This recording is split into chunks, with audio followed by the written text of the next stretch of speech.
Ministério Público de Mato Grosso, Ministério Público Federal, Receita e Polícia Federal deflagram Operação Francamente. Os Ministérios Públicos Estadual e Federal, a Receita Federal do Brasil e a Polícia Federal deflagram nesta quarta-feira, dia 17, a Operação Francamente nos estados do Amazonas e de Mato Grosso. Foram expedidos 22 mandados de busca e apreensão e ainda decretados o afastamento de sigilo telefônico e fiscal dos envolvidos, bem como o sequestro de veículos e de um imóvel. O nome da operação faz uma analogia à Zona Franca de Manaus, uma vez que as peças centrais do esquema criado pela organização criminosa são veículos oriundos desse polo industrial.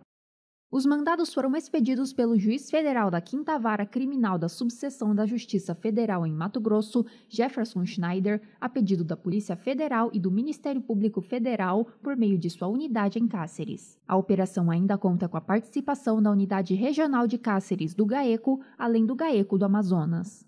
A Polícia Federal protagonizou os levantamentos de campo para a deflagração da Operação Francamente em conjunto com agentes do GAECO de Mato Grosso. Na execução das buscas participam servidores da Polícia Federal, da Receita Federal, do Ministério Público de Mato Grosso e dos GAECOs de Mato Grosso e do Amazonas. Estima-se que cerca de 16 milhões de reais em ICMS tenham sido sonegados somente em Mato Grosso, informação que foi obtida na fase investigativa, autorizada judicialmente, atuação essencial para o resultado alcançado, explica o promotor de justiça Augusto Lopes dos Santos, coordenador do GAECO Regional de Cáceres. Entenda o caso.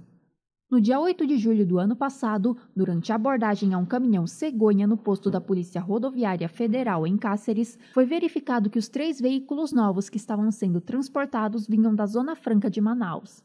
Os policiais suspeitaram de irregularidades nos certificados de registro de licenciamento de veículos, CRLV, devido à origem e à característica dos automóveis, sendo 2 S10 e uma Hilux, todas 0 km. As irregularidades foram confirmadas pela Inspetoria da Receita Federal em Cáceres. Os veículos tiveram origem em uma área beneficiada por incentivos fiscais e seus emplacamentos foram realizados sem as anotações das restrições tributárias, indicando possível fraude na emissão dos documentos de licenciamento. De acordo com a Receita Federal, nos documentos dos veículos novos, originários ou que passam a integrar a região da Zona Franca de Manaus, é obrigatória a anotação de restrição tributária, indicando que esses veículos gozaram de benefícios fiscais, como a isenção do Imposto sobre Produtos Industrializados, IPI, e a redução das alíquotas do PIS e COFINS a 0, além da diminuição da base de cálculo do ICMS. Assim, os valores fiscais de comercialização acabam sendo bem inferiores aos praticados nas demais regiões do país, cerca de R$30 mil por caminhonete. Todavia, os benefícios fiscais ficam condicionados ao uso do bem na área favorecida, ou seja, na Zona Franca, de forma que os veículos não podem ser retirados dessa região sem o devido pagamento dos tributos isentados ou com alíquota 0. Para que os veículos sejam levados para outras regiões do Brasil, é preciso que haja uma formalização prévia do processo administrativo perante a Receita Federal, que poderá ou não retirar a restrição tributária do CRLV. A retirada da restrição poderá ocorrer por meio do pagamento dos tributos devidos ou pelo uso do veículo no prazo de 3 anos, que desobriga o recolhimento do IPI pela pessoa interessada. No caso do PIS, COFINS e ICMS, estes deverão ser pagos de forma integral para a retirada do veículo da Zona Franca. Investigações. Com relações aos 3 veículos citados, todos estavam irregulares com as condições acima explicadas. Além disso, um dos veículos do modelo 2020 estava registrado em nome de uma pessoa falecida em 2019.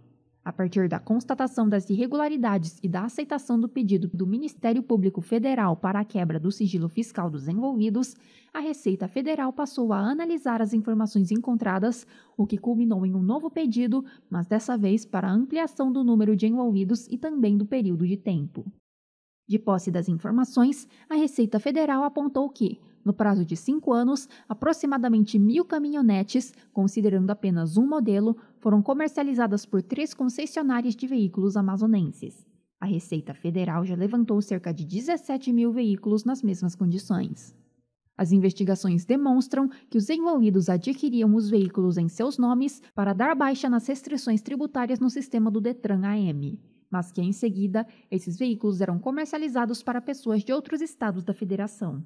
Agindo dessa forma, entre outros crimes, os investigados incorreram no delito de contrabando, ainda que não se trate de bens provenientes do exterior. Haja vista a figura equiparada prevista no artigo 334-A, parágrafo 1º 1 do Código Penal, conjugado com o artigo 39 do Decreto-Lei 288/67, que regulamenta a Zona Franca de Manaus.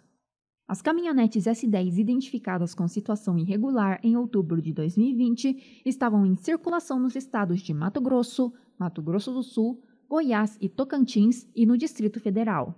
Do total de 996 veículos, 331 foram emplacados em Mato Grosso. Corrupção e organização criminosa.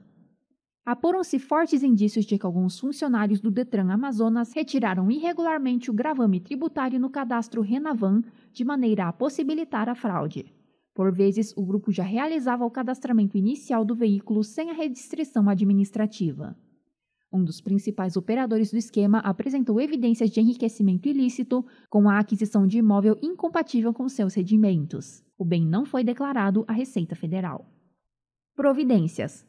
Após o cumprimento dos mandados oriundos da Operação Francamente, os documentos apreendidos e demais informações obtidas serão analisadas para que seja dado prosseguimento ao inquérito criminal que tramita sob sigilo entre o Ministério Público Federal e a Polícia Federal de Cáceres, vinculado à 5ª Vara da Seção Judiciária do Mato Grosso. Ao término da investigação, com base nos dados recolhidos, poderão ser propostas ações penais contra os envolvidos pelo Ministério Público Federal. Considerando que as provas estão compartilhadas, também poderá haver novas investigações e denúncias criminais pelo Ministério Público de Mato Grosso, bem como lançamentos tributários pela Receita Federal do Brasil. Esse foi um conteúdo do Ministério Público do Estado de Mato Grosso.